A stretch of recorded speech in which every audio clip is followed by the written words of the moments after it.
اللهم صل على سيدنا ومولانا محمد وعلى آله وأصحابه وأزواجه وذرياته وآل بيته أجمعين۔ اب وہ جو بات کر رہا تھا میں کہ وہ ایک آدمی ہے جو حج بھی کر میں داخل نہیں ہو رہا، کیوں کہ اس کے معاملات نفس کے ساتھ نہیں چل رہے، اس کے اندر کوئی تبدیلی نہیں آ رہی، نہ اس کی بدنگاہی پہ کوئی فرق پڑا ہے اس کی عبادات سے،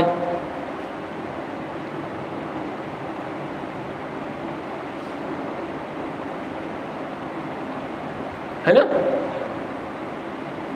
ایسے ہی ہے نا؟ ورنہ ان الصلاۃ تنہی عن الفحشاء والمنکر، ذالک الکتاب لا ریب فیہ، اسی نے جب یقین کامل ہے میرا، اس کے باوجود یہ ہو رہا ہے کہ ایک چیز سے نہیں چھپا رہا، بدنگاہی سے، جبکہ نماز پڑھ رہا ہوں، کیوں؟ تہجد بھی پڑھ رہا ہوں، اشراق بھی پڑھ رہا ہوں، تراویح بھی پڑھ رہا ہوں، باقی 5 نمازیں بھی، لیکن اس ایک برائی سے نہیں بچ پا رہا، کیوں؟ کہ میرا کنٹرول اپنے نفس پر نہیں۔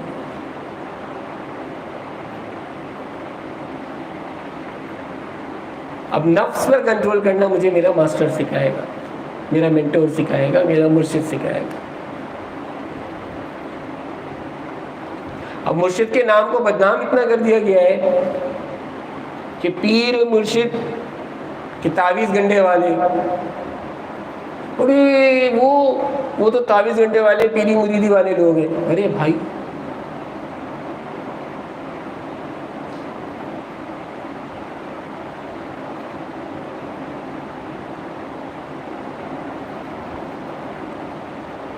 مطلب تعویذ گنڈے والوں نے پیری مریدی کو بالکل بدنام کر کے چھوڑ دیا۔ اتنا افسوس ہوتا ہے، اتنا افسوس، دل تو چاہتا ہے کہ کھل کے باتیں کی جائیں اور کھل کے بولا جائے کہ کتنی غلاظت ہے اس معاشرے میں اور کتنی غلاظت پھیلا دی گئی ہے۔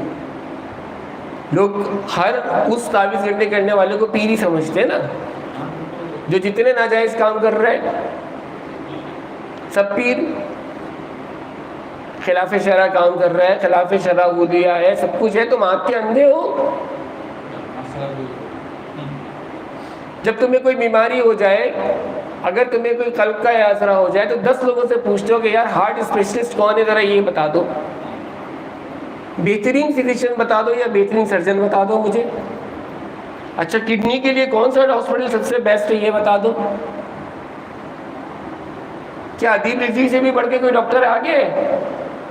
کہا نہیں، تو یار پھر مجبوراً SIT میں دکھانا پڑے گا۔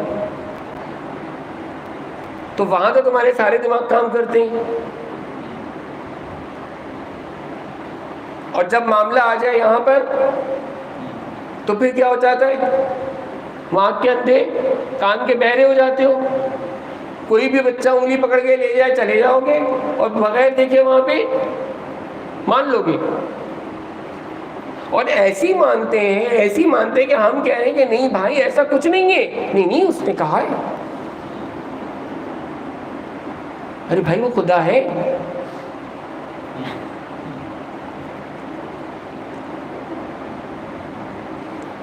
کیوں؟ کہ تمہارے دلوں کے اندر وسوسے فوراً اثر کرتے ہیں۔ اب وسوسے کون ڈالے گا؟ شیطان بھی ڈالیں گے اور انسان بھی ڈالیں گے، اور جو شیطان نما انسان ڈالیں گے تو وہ تو بہت ہی پختہ ہوں گے۔ تو جتنے یہ دھندے کر رہے ہیں وہ شیطان نما انسان ہی کر رہے ہیں نا۔ اب روحانیت بک رہی ہے، خرید لو۔ کیا روحانیت بک رہی ہے؟ خرید لو۔ مطلب مجھے اتنی حیرت ہوتی ہے کہ یار یہ روحانیت کیسے بک سکتی ہے، اور روحانیت خریدی جا سکتی ہے؟ یعنی پہلے بزرگوں کی خدمت میں جا کے وقت لگایا جاتا تھا، ان کی جوتیاں سیدھی کی جاتی تھیں، سالوں ان کی خدمت میں رہا جاتا تھا، جب جا کے کچھ ملتا تھا۔ آج وہ کہتے ہیں لیجیے آپ داخلہ لے لیجیے، 6 مہینے کا کورس ہے، 15,000 روپے آپ سے کورس کے لیں گے اور آپ کو اس چیز کا عامل بنا دیں گے، تو آپ میں روحانیت آ جائے گی۔ وہ پڑھانے والے کے پاس روحانیت نہیں ہے تو پڑھنے والے کے پاس کہاں سے آئے گی؟ اگر اس کے پاس روحانیت ہوتی تو وہ کبھی بھی روحانیت بیچتا نہیں، کیونکہ اس کو پتہ ہے کہ روحانیت بیچی نہیں جا سکتی۔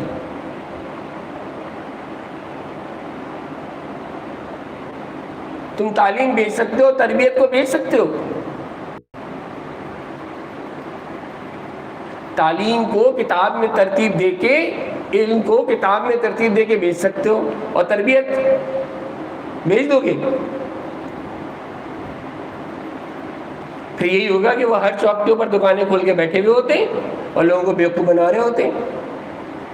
اور پھر کیا ہوتا ہے کہ ہم فلاں پیر طریقہ رہبر شریعت ان کے خلیفہ کے خلیفہ کے خلیفہ ہیں اور یہ کام کر رہے ہیں۔ سبحان اللہ۔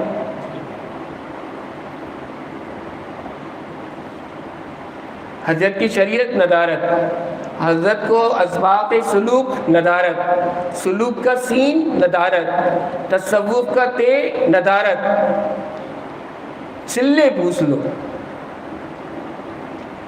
حضرت میں نے فلانے کے ساتھ بیٹھ کے یہ چیز کا چلہ کیا، ماشاء اللہ سبحان اللہ، ان کی صحبت میں بیٹھ کے یہ چیز کا چلہ کیا ہے، سبحان اللہ۔ بھائی یہ 10 دفعہ سمجھائے، یہ 5% چیزیں ہیں، روحانیت کی 5% چیزیں ہیں، اس کا روحانیت سے مزید اور کوئی تعلق نہیں۔ یہ سب کچھ سیکھ رہے ہو تم کس لیے؟ اپنی دکانیں کھولنے کے لیے، تاکہ تم کاروبار سے کر سکو۔ آج جو چیز تم پیسہ دے کے خرید رہے ہو کس لیے؟ تمہارے نفس کروا رہے ہیں نا تم سے۔ تم پیر کے ہاتھ میں ہاتھ دے کے جا رہے ہوتے ہو کہ تم اپنے نفس کو امارہ سے لوامہ پر لاؤ، لوامہ سے راضیہ پر لے کر آؤ، لیکن تم کھڑے وہیں امارہ پر ہوتے ہو۔ کیوں؟ کہ تم تو دکانداری کر رہے ہو بھائی، تم تو اپنی اشتہا پہ کھڑے ہو، اپنی شہوت پہ کھڑے ہوئے ہو۔ اب ہمارا ہے کیا؟ ہمارا ہے ہی شہوت، ہمارا ہے ہی خواہش۔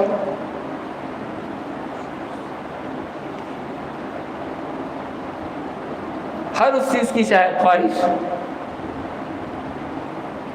جس سے تمہاری روح کو نقصان پہنچے۔